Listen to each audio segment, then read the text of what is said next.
प्रश्न में हमें दिया गया है pressure is determined as a force per unit area of the surface. ठीक है, और ये भी दिया गया है SI unit of pressure pascal is shown below. 1 pascal इज 1 न्यूटन मीटर माइनस स्क्वायर। ठीक है, ये दिया गया है। If the mass of air at sea level is 1034 gram per centimetre square, calculate the pressure in pascal. Calculate the pressure in pascal. यहाँ 2 clue point आप ध्यान रखें कि pressure is determined as the force per unit area. Force क्या है? Force यहाँ समझें, pressure is the force, और फोर्स क्या है? Force is actually weight. किसी वस्तु के मास को पृथ्वी जिस बल से अपनी ओर खींचती है दैट इज कॉल्ड वेट, और वेट को डिफाइन करते हैं m इंटू जी, जहाँ g का वैल्यू होता है 9.8 मीटर पर सेकेंड स्क्वायर।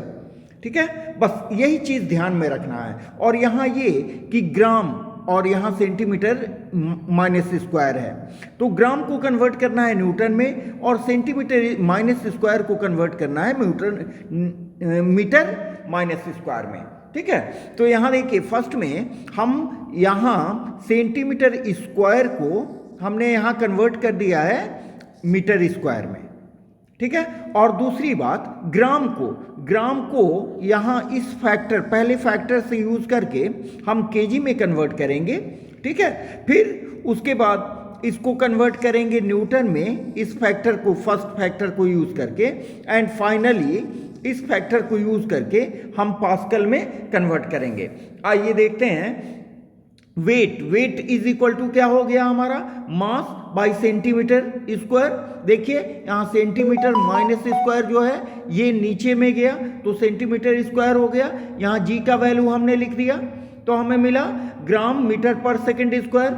इसको हमने देखिए फर्स्ट वाले फैक्टर से हम मल्टीप्लाई किए तो केजी में कन्वर्ट हो गया।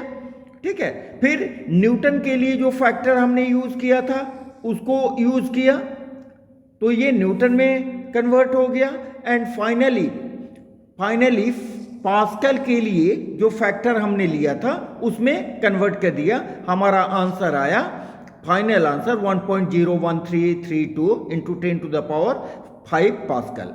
और इसको शॉर्ट में हम देखें तो सबको हमने मिला दिया है एक साथ। ठीक है, एक साथ मिलाने के बाद हमारा फाइनल आंसर मिल गया है। Okay, thank you. आप देखें इसको ध्यान से और प्रैक्टिस करें। ओके।